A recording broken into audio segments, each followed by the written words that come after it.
a pastor, a megachurch, 50x tapes, and a denomination that just said, enough. But here's the twist that nobody saw coming. He's not gone. He's just pausing.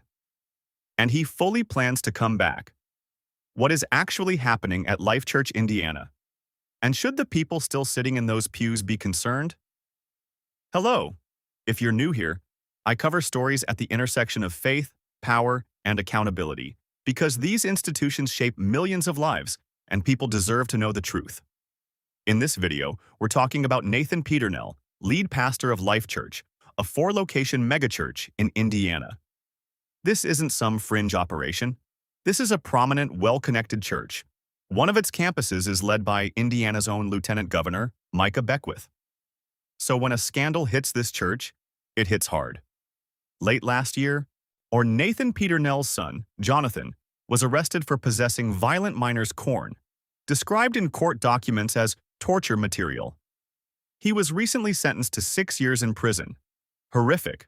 Full stop. But here's where the story pivots for the pastor himself. When investigators searched Jonathan's devices, they didn't just find the criminal material that sent him to prison. They also found something else. More than 50 videos of Nathan Peternell and his wife, undressed, or having 50 videos. Church members found out. And as you can imagine, the questions started flying immediately. How did those videos end up on the son's device? What exactly was on them? And what does this say about their pastor? Leadership's response? Stop talking about it. That, of course, made people talk about it more. Now, eventually, after the speculation became impossible to contain, Peternell addressed his congregation, not publicly, not on a live stream, behind closed doors, in a private meeting. Here's what he said in a leaked audio from the meeting. You are trying to walk through something you've never been through before.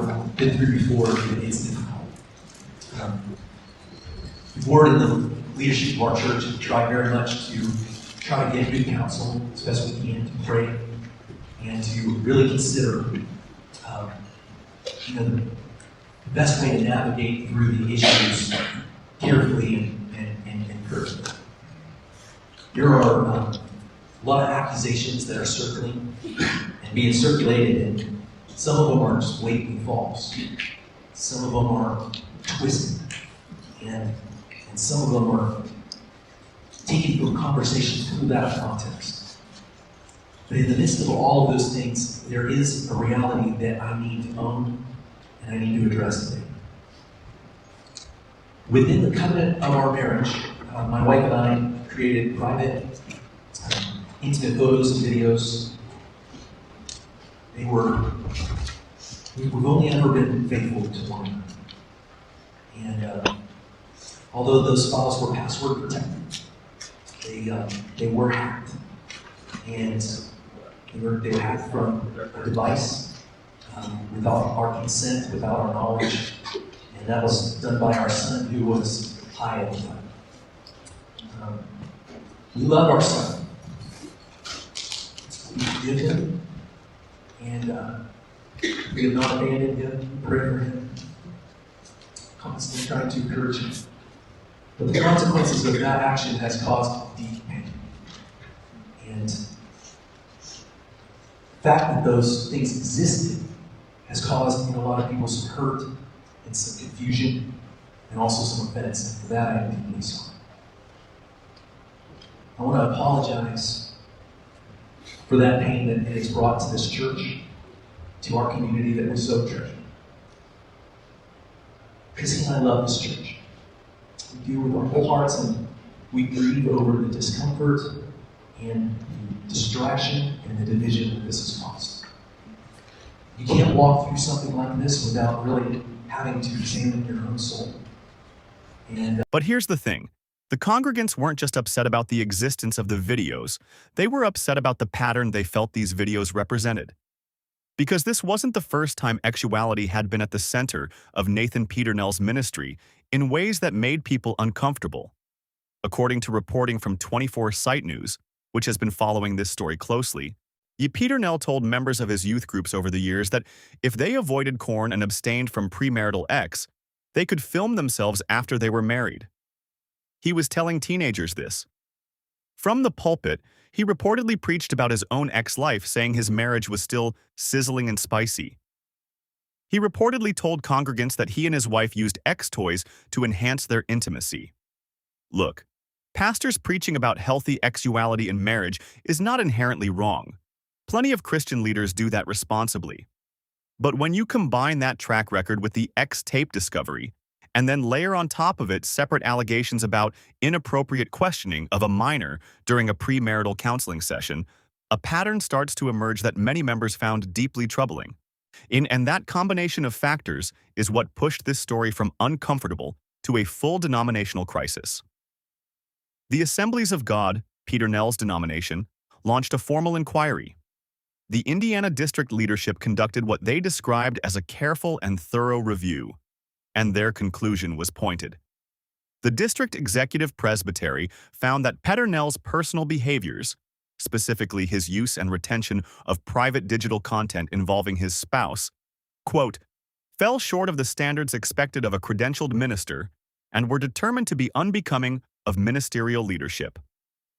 That is the AOG, one of the largest Pentecostal denominations in the world, officially putting it on record that their pastor's conduct was beneath the bar. The result? Peternell is stepping aside from leadership, effective March 1st, and entering what the denomination calls a structured restorative process. He announced this in an email to his congregation, and the language he used is worth paying close attention to. He wrote, "Over the past several months, concerns were raised that led to a formal inquiry and investigation by the Assemblies of God Indiana District leadership. After a careful and thorough review, the district executive presbytery concluded that certain personal behaviors related to my use and retention of private digital content involving my spouse fell short of the standards expected of a credentialed minister and were determined to be unbecoming of ministerial leadership. With grace and a heart toward restoration, I have been invited to enter a structured restorative process. Beginning March 1st, and I will step into that process under the guidance of the Indiana District leadership. The outcome moving forward is this. In the short term, I will focus fully on this season of restoration. In the long term, the plan is for me to remain the lead pastor of Life Church as I walk through and complete the restorative process. Chrissy and I are approaching this season with humility and expectancy. When this restorative process is complete, I look forward to returning with renewed vision and a refreshed heart to continue leading Life Church forward as we pursue our mission and the vision of reaching beyond what we currently see." So, to be crystal clear, he's not resigning. He's not stepping down. He is stepping aside for a season, with a full expectation of resuming leadership of the same church where all of this unfolded. And here's where things stand right now. More than 100 members have reportedly left Life Church since these revelations became public. 2 pastors have resigned: youth pastor Tina Pavey and Pendleton campus pastor Ross Steele. Neither publicly cited the scandal as their reason for leaving, but a source with direct knowledge told us it played a significant role in their decisions. Protestia, a Christian online magazine, ran a poll on this story, and 60% of respondents said they would leave their church if their pastor was in this situation. And the unanswered questions are the ones that matter most.